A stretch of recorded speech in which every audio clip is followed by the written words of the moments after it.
Hello and welcome my dear students. तो आपका इस चैनल लर्न विद ग्लोरियस 2.0 पर बहुत बहुत स्वागत, बहुत बहुत अभिनंदन है।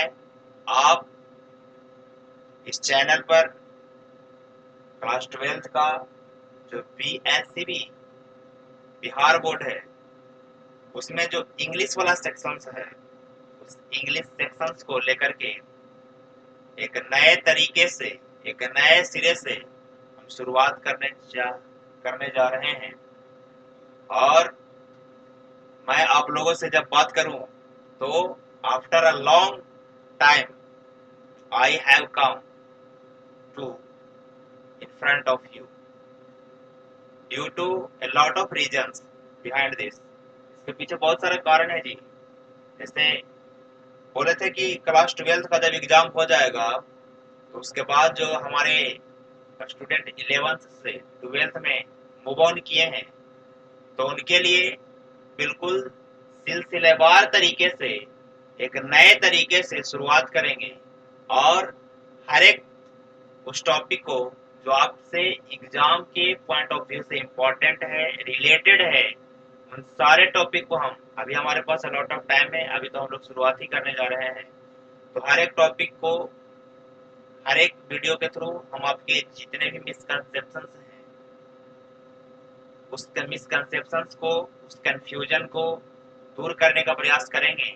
और अगर आप इस लैंग्वेज को लेकर के हर दिन कुछ ना कुछ नया सीखना चाहते हैं तो आपका बहुत बहुत स्वागत, बहुत बहुत अभिनंदन है लर्न विद ग्लोरियस 2.0 पर। और इस प्लेटफॉर्म पर आपको रेगुलर बेसिस पर वीडियो दिया जाएगा जिसमें हर एक टॉपिक को कवर करने का पूरा पूरा प्रयास। जैसे अभी हमारा पर्पस है ग्रामर के टॉपिक को लेकर आपके बीच आना, क्योंकि ग्रामर वाला जो टॉपिक है वह सभी के लिए इम्पोर्टेंट हो जाता है, चाहे आप CBSE से हो या फिर बिहार बोर्ड से हो या फिर ISCSE बोर्ड से, किसी बोर्ड से हो, आई मीन किसी बोर्ड से हो। तो ग्रामर वाला टॉपिक इम्पोर्टेंट हो जाता है और ग्रामर को कहा जाता है कि ये अभी भी काम देगा और बाद में भी काम देगा। बाद का काम कहने का मतलब है जब आप आने वाले टाइम में, आपका पढ़ाई केवल यहाँ तक तो सीमित है नहीं कि केवल इंटर पास करना है उसके बाद छोड़ देना है। तो आगे जब किसी गवर्नमेंट जॉब की जब तैयारी करने जाएंगे तो गवर्नमेंट जॉब की तैयारी करने के दौरान यह इस लैंग्वेज को लेकर के आपके बीच जब चर्चा होगी और जब इस लैंग्वेज के बारे में आप थोड़ा जानते होंगे, इस लैंग्वेज को से रिलेटेड ग्रामर वगैरह चीज़ों को जानते हैं, तो वहाँ पर थोड़ा आप कॉन्फिडेंट फील करेंगे, बेहतर फील करेंगे। और अगर जानकारी नहीं होगा तो आप इसका नाम सुनते ही वहाँ से मूव ऑन कर जाइएगा, फार अवे हो जाइएगा, दूर भाग जाइएगा। तो दूर हम लोग को भागना नहीं है, तो हम लोग को बिल्कुल तसल्ली के साथ सीख लेना है। हर एक चीज पॉसिबल है, कोई भी चीज कठिन होता नहीं है, बस केवल टाइम देने की बात होता है। अगर उस चीज पर आप टाइम दे पा रहे हैं तो उसमें आप माहिर होने वाले हैं, अगर उसके प्रति आप टाइम नहीं दे रहे हैं तो उसमें आप माहिर नहीं हो पाएंगे। तो किसी भी क्षेत्र में मास्टरी हासिल करने के लिए उस पर टाइम देना बहुत ज्यादा इम्पोर्टेंट है। तो इस नए प्लेटफॉर्म पर most welcome my dear on learn with glorious 2.0, ये हमारे चैनल का नाम है। जो लोग जुड़े हैं पहले से उनको पता ही होगा, और जो लोग नहीं जुड़े हैं तो अब जुड़े हैं। और इस चैनल के थ्रू आप बेहतर इंफॉर्मेशन लेना चाहते हैं, आप रेगुलर बेसिस पर मैथ पढ़ना चाहते हैं, इंग्लिश पढ़ना चाहते हैं, तो इस चैनल को आप अपने तरफ से लाइक सब्सक्राइब कर लें। ये हम फोर्स आप पर नहीं दे रहे हैं कि सब्सक्राइब कर लो, सब्सक्राइब कर लेना ही जरूरी है, बल्कि आपको लगता है कि आप इस चैनल से आप बेहतर कुछ सीखने वाले हैं तो आप इस चैनल को लाइक सब्सक्राइब वगैरह कर लें। ये बोल दिए कि आप कर लें, बाकी आप करेंगे कि नहीं करेंगे ये डिपेंड करेगा कि हमारा पढ़ाने का तरीका आपको पसंद आ रहा है या नहीं। अगर मेरा पढ़ाने का तरीका आपको पसंद आएगा तो हम नहीं भी कहेंगे आपको सब्सक्राइब करने, फिर भी आप सब्सक्राइब कर देंगे। तो बाकी इट्स डिपेंड ऑन यू, बाकी आप क्या सोचते हैं। तो आज हम बता रहे हैं कि क्या क्या ग्रामर में क्या क्या पढ़ें, कैसे कैसे पढ़ें। ठीक है जी। तो इंग्लिश लैंग्वेज को लेकर के हम बात करने वाले हैं। वो आगे वाले पेज को जब हम लेते हैं तो देखते हैं। तो ग्रामर का कौन कौन सा सेक्शन है जो हमें पढ़ना चाहिए। ग्रामर, देखिए सबसे पहले ग्रामर का स्पेलिंग पर ध्यान दें। GRAMMAR ग्रामर होता है। कई बार परीक्षा में ग्रामर का स्पेलिंग टेस्ट जब आता है तो उसमें पूछा जाता है वोकैबुलरी के थ्रू ग्रामर कैसे लिखा जाए, तो एक जगह पर ही ज्यादातर लोग लिखते हैं और पढ़ने वाले जो गो थ्रू होते रहते हैं उनको कोई दिक्कत होने वाला है नहीं। तो ग्रामर का जो सबसे मेन टॉपिक की अगर हम बात करें तो जिससे आप चाहते हैं कि नंबर हमेशा इंक्रीज हो, समझ हमारा विकसित हो, तो आप 10th चैप्टर को कंप्लीट कर लीजिए। 10th अपने आप में बहुत ज्यादा इंपॉर्टेंट टॉपिक है। समझ में आ रहा है बात आपको? Are you getting my point? 10th जब आप कंप्लीट करिएगा तो 10th से ही रिलेटेड बहुत सारी बातें हैं। फिर हम वॉइस पढ़ेंगे। वॉइस में क्या पढ़ना होता है? ट्रांसफॉर्मेशन पढ़ना होता है, एक्टिव से पैसिव, पैसिव से एक्टिव करना होता है। 10th में रियल में होता क्या है? 10th में केवल ट्रांसलेशन बनाना नहीं होता। 10th में केवल स्ट्रक्चर को जान लेना ही काफी नहीं है। आप स्ट्रक्चर को जानिए, थोड़ा बहुत उसको आप हिंदी वाले सेंटेंसेस को लेकर के ट्रांसलेट कर लें ताकि आप इस चीज से गो थ्रू हो जाएं। बाकी स्ट्रक्चर आपके माइंड में फिट होना चाहिए ताकि आप सेंटेंस को देखें। टेंस को हम इसलिए जोड़ देना चाहते हैं ताकि सेंटेंस जब आप पढ़ें तो आपको ये पता होना चाहिए कि सेंटेंस जो है हमारा ना जी, वह किस टेंस का है। बस मिनिमम रिक्वायरमेंट, जो मिनिमम रिक्वायरमेंट है हम आपसे जो चाहते हैं, केवल इतना आप पहचान जाए उसके बाद चीजें बिल्कुल आसान हो जाएगा। आपको नरेशन पढ़ना है। नरेशन क्या पढ़ना है? नरेशन, टेंस, वॉइस, नरेशन, ये तीन बड़े बड़े टॉपिक हैं, इंपॉर्टेंट टॉपिक है, पढ़ना बिल्कुल जरूरी है। और जिस टॉपिक से हम आपके सामने शुरुआत करने जाएंगे कल से, subject verb agreement, that's very interesting and beautiful topic of grammar. Subject verb agreement, इसी को लोग सिंटैक्स के भी नाम से जानते हैं। इसको सिंटैक्स कहा जाता है। जानते हैं कि किसी भी सेंटेंस का फॉर्मेशन जब करना हो तो उसके लिए आपके पास सब्जेक्ट होना जरूरी है और मिनिमम वर्ब होना जरूरी है। उसके बाद तीसरा बात है कि ऑब्जेक्ट रहे या न रहे। हो सकता है सब्जेक्ट कॉम्प्लीमेंट से भी सेंटेंस हमारा कम चल जाए, लेकिन मिनिमम रिक्वायरमेंट क्या है किसी भी सेंटेंस के फॉर्मेशन के लिए? तो सब्जेक्ट और वर्ब। और इससे भी मिनिमम की अगर बात कर लिया जाए कि सब्जेक्ट नहीं है, सब्जेक्ट कई बार अंडरस्टूड हो जाता है। जैसे इंपरेटिव सेंटेंस में अगर केवल डू बोल रहे हैं तो डू अपने आप में एक वर्ब भी है और अपने आप में एक सेंटेंस भी है। स्टॉप अगर बोले तो स्टॉप अपने आप में एक वर्ब भी है और यह एक इंपरेटिव सेंटेंस भी है। तो कई बार ऐसा होता है कि जो हमारा वर्ब है वह सेंटेंस का काम करता है। तो tense, voice, narration, subject verb agreement, ये सिंटैक्स इसको कह रहे हैं। उसके बाद जो ये मेजर टॉपिक है tense, voice, narration, subject verb agreement, उसके बाद जो बेसिक की अगर हम बात कर लें जिसके थ्रू क्वेश्चन पूछा जाता है, जैसे नाउन से हमारा प्रश्न आता है। नाउन, जिसको हम लोग फंडामेंटल ग्रामर के नाम से जानते हैं। नॉन, प्रोनाउन, नॉन है जी, प्रोनाउन है जी, और आगे नॉन प्रोनाउन के बाद ये जो पूरा पार्ट्स ऑफ स्पीच में जो आता है, parts of speech, non, pronoun, adjective.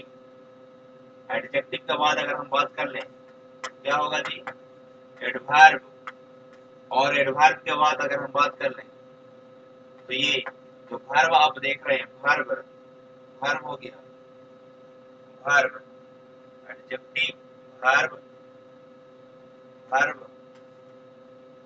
फिर आगे हम बात करें तो फिर प्रीपोजिशन, प्रीपोजिशन, प्रीपोजिशन, फिर conjunction.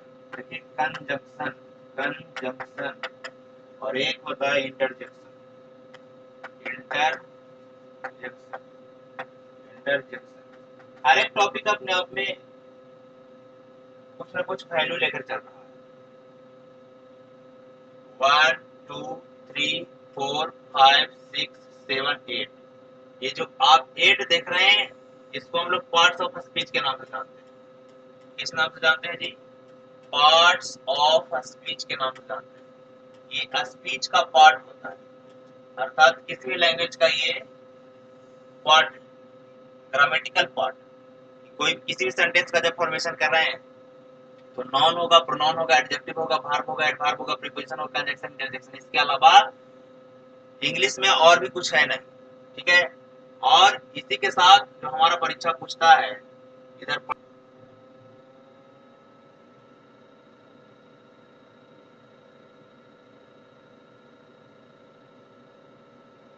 Hello and welcome my dear students.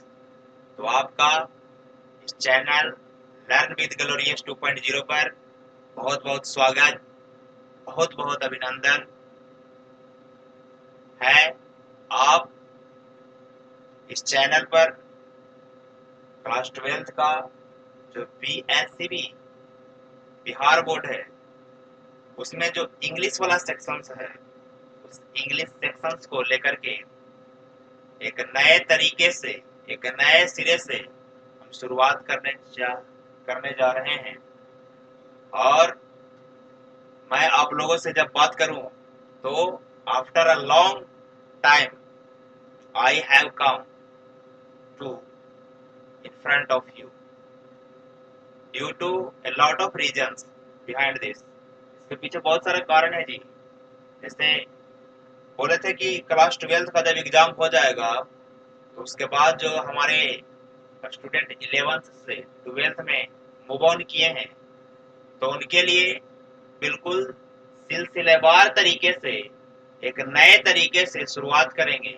और हर एक उस टॉपिक को जो आपसे एग्जाम के पॉइंट ऑफ व्यू से इम्पोर्टेंट है, रिलेटेड है, उन सारे टॉपिक को हम, अभी हमारे पास अलॉट ऑफ टाइम है, अभी तो हम लोग शुरुआत ही करने जा रहे हैं।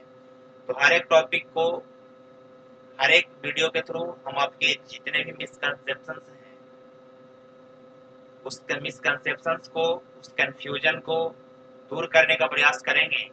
और अगर आप इस लैंग्वेज को लेकर के हर दिन कुछ ना कुछ नया सीखना चाहते हैं तो आपका बहुत बहुत स्वागत, बहुत बहुत अभिनंदन है लर्न विद ग्लोरियस 2.0 पर। और इस प्लेटफॉर्म पर आपको रेगुलर बेसिस पर वीडियो दिया जाएगा, जिसमें हर एक टॉपिक को कवर करने का पूरा पूरा प्रयास।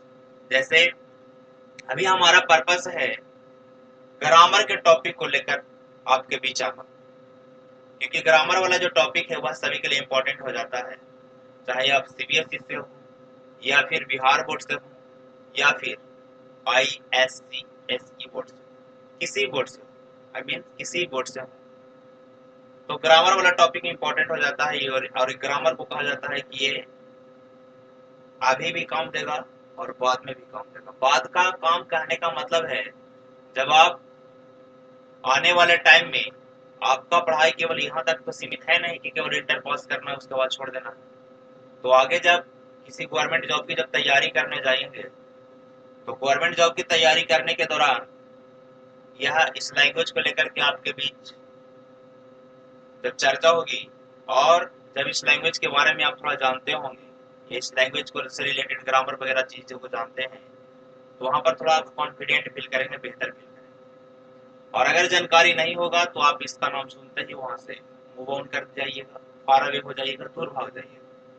तो दूर हम लोग को भागना नहीं है, तो हम लोग को बिल्कुल तसल्ली के साथ सीख लेना है। हर एक चीज पॉसिबल है, कोई भी चीज कठिन होता नहीं है, बस केवल टाइम देने की बात होता है। अगर उस चीज पर आप टाइम दे पा रहे हैं तो उसमें आप माहिर होने वाले हैं, अगर उसके प्रति आप टाइम नहीं दे रहे हैं तो उसमें आप माहिर नहीं हो पाएंगे। तो किसी भी क्षेत्र में मास्टरी हासिल करने के लिए उस पर टाइम देना बहुत ज्यादा इम्पोर्टेंट है। तो इस नए प्लेटफॉर्म पर most welcome my dear on learn with glorious 2.0, ये हमारे चैनल का नाम है। जो लोग जुड़े हैं पहले से उनको पता ही होगा, और जो लोग नहीं जुड़े हैं तो अब जुड़े हैं। और इस चैनल के थ्रू आप बेहतर इंफॉर्मेशन लेना चाहते हैं आप रेगुलर बेसिस पर मैथ पढ़ना चाहते हैं, इंग्लिश पढ़ना चाहते हैं, तो इस चैनल को आप अपने तरफ से लाइक सब्सक्राइब कर लें। ये हम फोर्स आप पर नहीं दे रहे हैं कि सब्सक्राइब कर लो, सब्सक्राइब कर लेना ही जरूरी है, बल्कि आपको लगता है कि आप इस चैनल से आप बेहतर कुछ सीखने वाले हैं, तो आप इस चैनल को लाइक सब्सक्राइब वगैरह कर लें। ये बोल दिए कि आप कर लें, बाकी आप करेंगे कि नहीं करेंगे ये डिपेंड करेगा कि हमारा पढ़ाने का तरीका आपको पसंद आ रहा है या नहीं। अगर मेरा पढ़ाने का तरीका आपको पसंद आएगा तो हम नहीं भी कहेंगे आपको सब्सक्राइब करने, फिर भी आप सब्सक्राइब कर देंगे। तो बाकी इट्स डिपेंड ऑन यू, बाकी आप क्या सोचते हैं। तो आज हम बता रहे हैं कि क्या क्या ग्रामर में क्या क्या पढ़ें, कैसे कैसे पढ़ें। ठीक है जी, तो इंग्लिश लैंग्वेज को लेकर के हम बात करने वाले हैं। वो आगे वाले पेज को जब हम लेते हैं तो देखते हैं,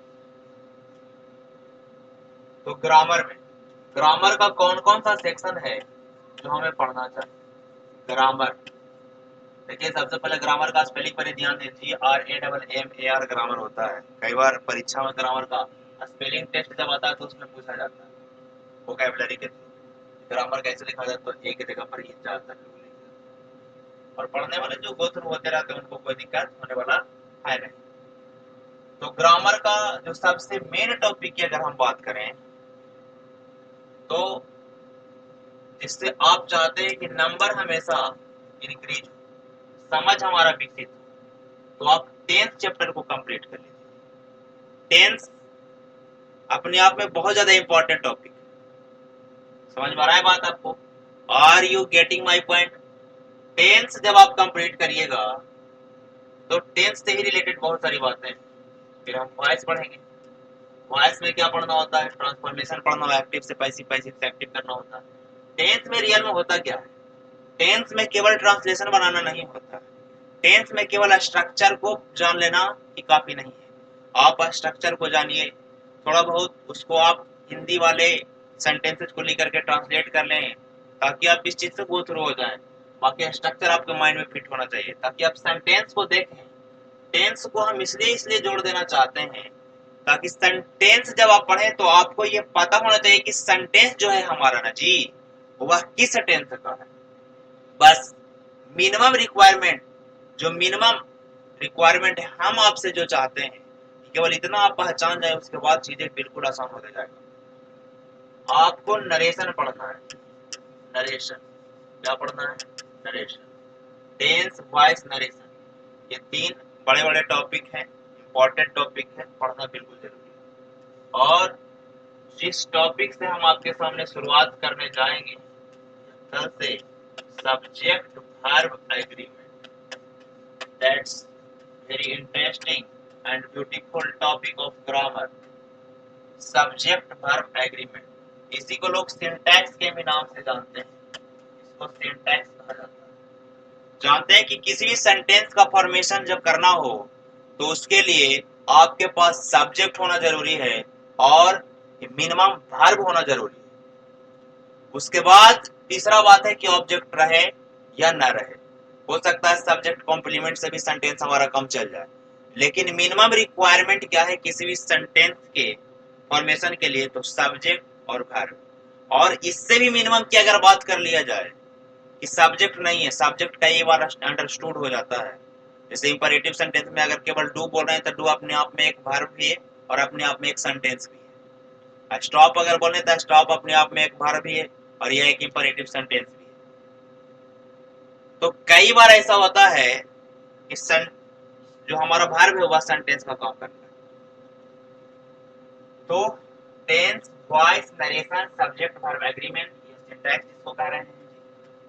उसके बाद जो ये मेजर टॉपिक है tense, voice, narration, subject verb agreement, उसके बाद जो बेसिक की अगर हम बात कर लें जिसके थ्रू क्वेश्चन पूछा जाता है, जैसे नाउन से हमारा प्रश्न आता है, नाउन जिसको हम लोग फंडामेंटल ग्रामर के नाम से जानते हैं। नॉन, प्रोनाउन, नॉन है जी, प्रोनाउन है जी, और आगे नॉन प्रोनाउन के बाद ये जो पूरा पार्ट्स ऑफ स्पीच में जो आता है, parts of speech, non, pronoun, adjective, adjective के बाद अगर हम बात कर लें क्या होगा जी, एडवर्ब।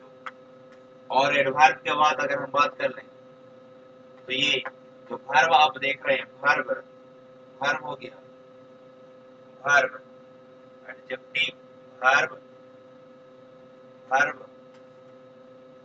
फिर आगे हम बात करें तो फिर प्रीपोजिशन, प्रीपोजिशन, प्रीपोजिशन। फिर कंजक्शन, देखिए कंजक्शन, कंजक्शन। और एक होता है इंटरजेक्शन, इंटरजेक्शन, इंटरजेक्शन। हर एक टॉपिक अपने आप में कुछ ना कुछ वैल्यू लेकर चल रहा है। 1 2 3 4 5 6 7 8। ये जो आप 8 देख रहे हैं इसको हम लोग पार्ट्स ऑफ स्पीच के नाम से जानते हैं। किस नाम से जानते हैं जी? पार्ट्स ऑफ स्पीच के नाम से जानते हैं। ये स्पीच का पार्ट होता है, अर्थात किसी भी लैंग्वेज का ये पार्ट, ग्रामेटिकल पार्ट। कोई किसी भी सेंटेंस का जब फॉर्मेशन कर रहे हैं तो नाउन होगा, प्रोनाउन होगा, एडजेक्टिव होगा, वर्ब होगा, एडवर्ब होगा, प्रीपोजिशन होगा, कंजक्शन, इंटरजेक्शन। इसके अलावा इंग्लिश में और भी कुछ है नहीं, ठीक है। और इसी के साथ जो हमारा परीक्षा पूछता है इधर पढ़ने के बाद, ये तो फंडामेंटल में आ गया, पार्ट्स ऑफ स्पीच में आ गया। उधर जो मेजर टॉपिक कवर आपको करवा रहे थे कि tense, voice, narration, subject, verb, agreement. और मेजर टॉपिक में इधर हम बात कर रहे हैं तो इधर की हम बात करें, सॉरी मच्छर पढ़ रहा है। हाँ, तो इधर का जो टॉपिक है हमारा बैकग्राउंड,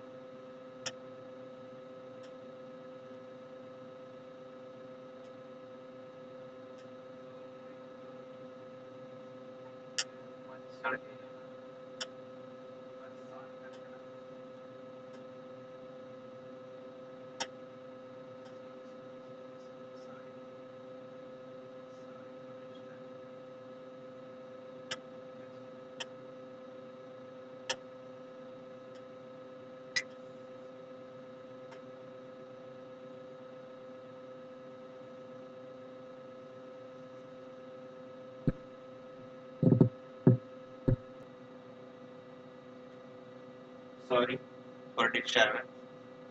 डिस्टर्बेंस मेरे तरफ से नहीं था, ये डिस्टर्बेंस हमारे मच्छर महाराज की तरफ से था, मच्छर महाराज की तरफ से डिस्टर्बेंस। तो tense, voice, narration, subject, verb, agreement. इधर की बात कर लें तो आर्टिकल, इसमें पढ़ना होता है ए, एन या द के बारे में। आर्टिकल जब पढ़िएगा, इधर जब पढ़ लेंगे तो आर्टिकल हम लोग पढ़ेंगे।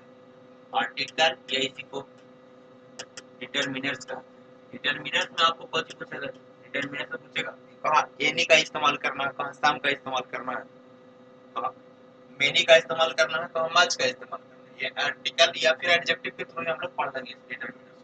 एडजेक्टिव का ही पार्ट है आर्टिकल और डिटरमिनर्स, ठीक है जी। उसके बाद आपसे पूछता है कंबाइन सेंटेंस को कंबाइन करना, combine sentence, combine the sentence. Sentence को आपको कंबाइन करना होगा, तो अलग अलग सेंटेंस है उसको एक साथ जोड़ना रहेगा। करेक्ट द सेंटेंस या करेक्शन पूछता है, करेक्ट द सेंटेंस, सेंटेंसेज को करेक्ट करना। या फिर आपको ऑब्जेक्टिव टाइप क्वेश्चन पूछेगा तो किसमें सही सेंटेंस कौन है वो ये आपको पहचानना होगा। करेक्ट द सेंटेंस, ये ग्रामर के बात होगी। ग्रामर यही है, ग्रामर जो है सिर्फ और सिर्फ यही है, इसके अलावा कुछ भी नहीं, इसके अलावा कुछ भी नहीं है ग्रामर वाला पॉइंट। आप अपने कॉपी पर इन सारी बातों को नोट डाउन कर लें, लिखें, एक नोट्स तैयार कर लें। ये नोट्स आपको तब काम देगा ना जब आपके एग्जाम में कुछ समय बाकी रहेगा। अभी आपको लगेगा चीजें समझ में आ रहा है सब कुछ बेहतर, जब टीचर कुछ बता रहे होते हैं तो हर एक चीज आसान लगने लगता है, या फिर लगता है कि तो हमको ऑलरेडी पता है। लेकिन एक जगह जब इकट्ठा करके चीजों को लिखते हैं कि क्या पढ़ना है, क्या पढ़ना अभी बाकी, इसमें क्या पढ़ना, ये आपको पास जब आइडिया जब हो जाता है तो फिर चीजें आपके लिए आसान हो जाता है। तो ये है tense, voice, narration, subject, verb, agreement, articles या डिटरमिनेंट्स। कंबाइन करना, सेंटेंस को कैसे कंबाइन करें, करेक्ट द सेंटेंस। यहाँ पर यहाँ जो बात करें सब्जेक्ट, वर्ब, एग्रीमेंट को सिंटैक्स के नाम से भी जानते हैं। और ये non pronoun adjective verb adverb preposition conjunction interjection जो पार्ट्स ऑफ स्पीच के अंतर्गत आता है। ठीक है, इन सारी चीजों को हम लोग बारी बारी से देखेंगे। यही है ग्रामर। हर एक ग्रामर की जितना ज्यादा आप ग्रामर पढ़िएगा, इसकी खूबसूरती के बारे में आपको ज्यादा समझ में आएगा कि क्या मजा है और कितना इंटरेस्टिंग चीजें हैं। जब चीजें आपको समझ में आने लगता है तो इंटरेस्ट अपने आप डेवलप हो जाता है। चीजें समझ में नहीं आने के बाद कितना भी इंटरेस्ट आपको डेवलप करवा जाए, डेवलप नहीं हो पाता है। तो मेन हमारा पर्पस है कि चीजों को समझने पर ज्यादा फोकस करें, रेदर देन चीजों को केवल लिख लेने पर, बल्कि उससे ज्यादा है कि आप चीजों को बेहतर ढंग से करें तो ज्यादा बेहतर है। ये है ग्रामर वाला पार्ट। ग्रामर वाला पार्ट की अगर हम बात करें और इसके बाद हम इसमें कहें वोकैबुलरी। कौन सा पार्ट बोल रहे हैं? वोकैबुलरी वाला पार्ट।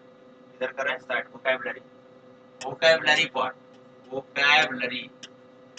वोकैबुलरी कहने का मतलब आपके पास वर्ड पावर कितना स्ट्रांग है। वर्ड पावर में पूछेगा स्पेलिंग मिस्टेक, स्पेलिंग मिस्टेक को पूछेगा जी, स्पेलिंग मिस्टेक। आपको स्पेलिंग में क्या मिस्टेक है इस चीज को ढूंढना है। दूसरा, आपसे क्या पूछेगा स्पेलिंग मिस्टेक के बाद? आपसे पूछेगा साइनोनिम्स। क्या आपको साइनोनिम्स के बारे में जानकारी है? जैसे हिंदी में हम लोग पर्यायवाची सूत्र पढ़ते हैं, इसी प्रकार इंग्लिश में हम लोग साइनोनिम्स पढ़ते हैं। उसके बाद आपसे पूछा जाएगा एंटोनिम्स के बारे में। एंटोनिम्स कह दिया, इसका मतलब जैसे हिंदी में हम लोग विपरीतार्थक शब्द या विलोम शब्द पढ़ते हैं, उस प्रकार इंग्लिश में एंटोनिम्स पढ़ते हैं।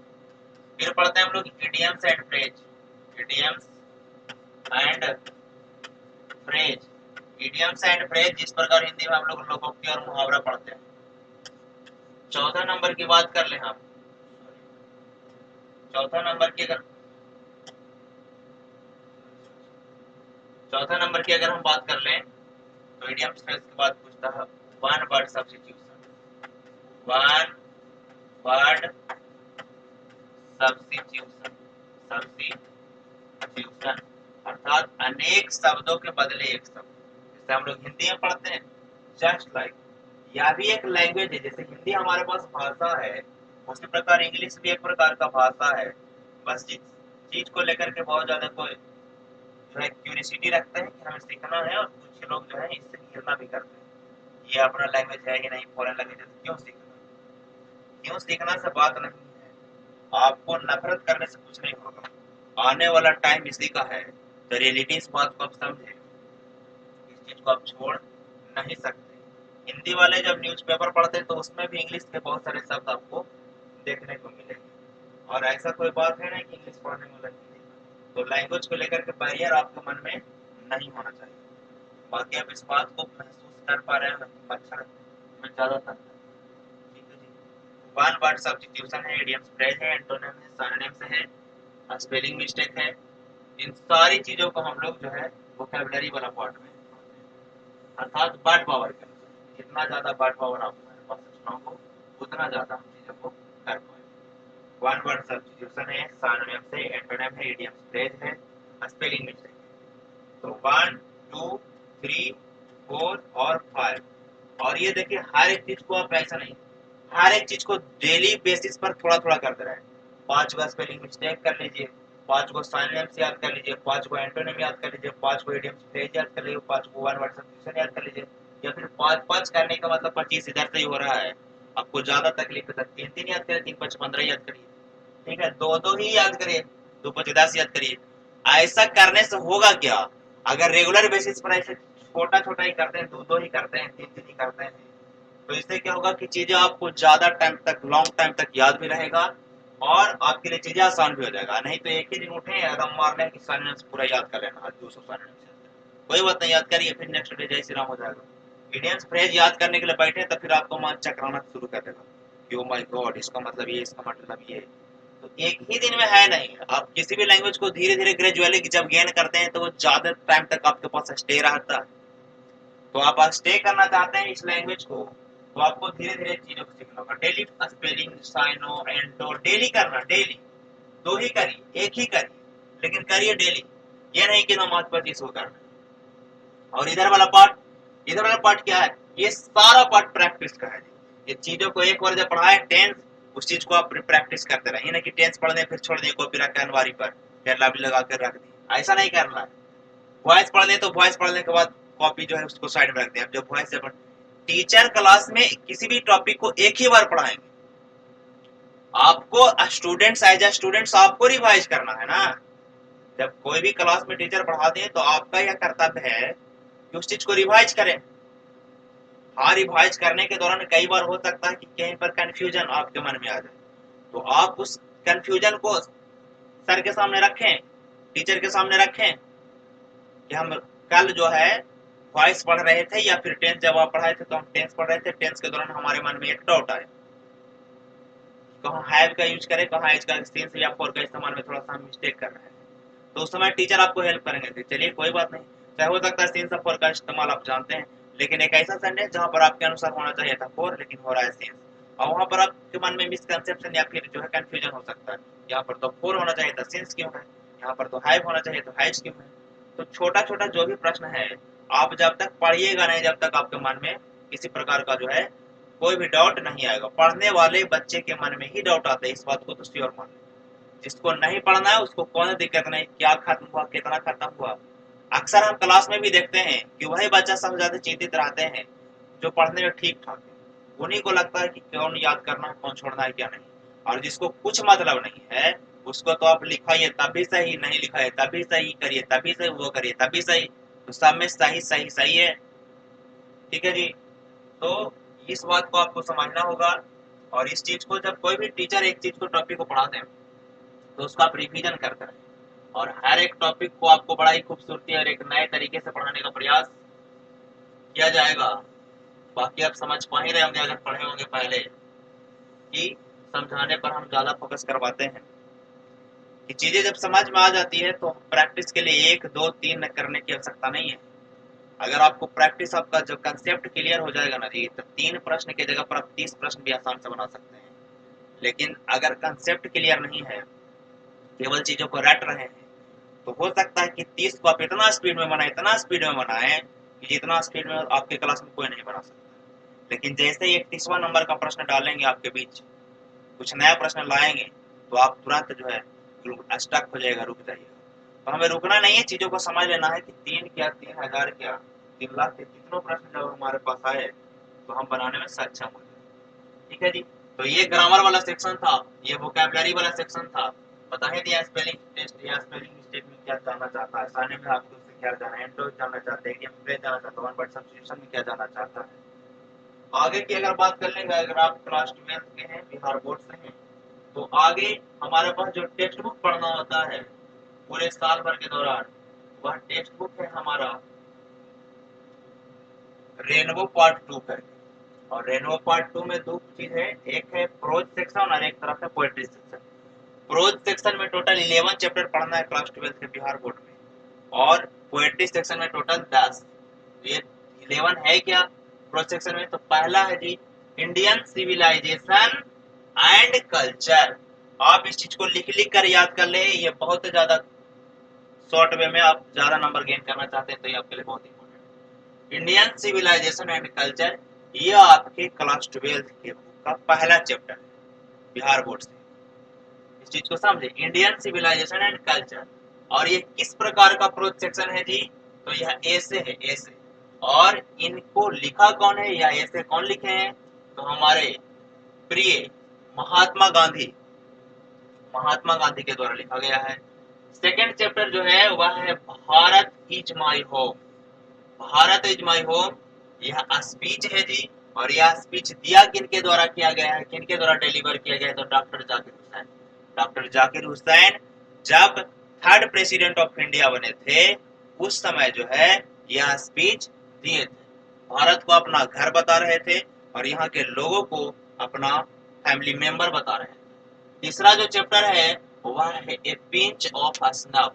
ए पिंच ऑफ स्नफ एक शॉर्ट स्टोरी है। और यहाँ पर शॉर्ट कहने का मतलब क्लास 12 में तो शॉर्ट कहने का मतलब छोटा नहीं समझना कि बहुत ज्यादा छोटा होगा, यह लॉन्ग ही है, लेकिन केवल फॉर्मेलिटी के लिए शॉर्ट है। ये शॉर्ट स्टोरी है जो मनोहर मालगोनकर के द्वारा लिखा गया एक स्टोरी, जो बिल्कुल ह्यूमरस से भरा हुआ, बिल्कुल बीट से भरा हुआ, फुल ऑफ ह्यूमरस है, बहुत ज्यादा हिलारियस है, स्टोरी बहुत ज्यादा इंटरेस्टिंग भी है।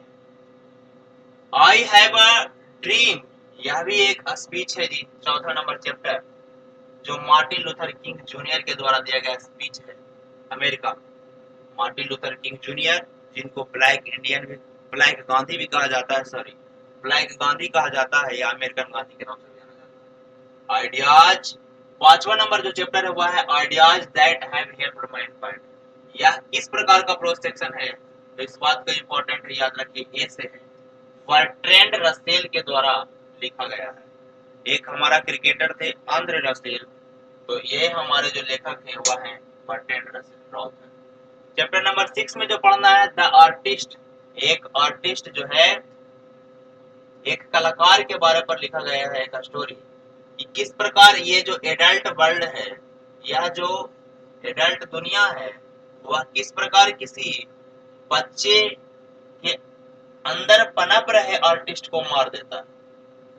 कई बार छोटे छोटे बच्चे जब इंग्लिश बोलना चालू करते हैं तो सामने वाले इतना ना उस पर हंसता है, इतना ना मिमिक्री करता है, इतना ज्यादा मौकरी करता है, मजाक उड़ाता है, कि अगला दिन कहता है कि नहीं, हम नहीं बोलेंगे। और उसके अंदर जो बोलने की जो कला था, उस कला को लोग मजाक में दबा देते हैं और कहीं ना कहीं उनके सपनों को मार देते हैं। इस चीज को यहाँ पर सीगानाय इस स्टोरी में दिखाए हैं कि एक सेवी नाम का जो बच्चा होता है, उसके पास कलाकारी करने का एक टैलेंट होता है। उस कलाकारी करने के टैलेंट को ये सब नहीं मानते हैं और कहते हैं कि ये चीजें बेहयात है, और इस चीजों को इनके अंदर जो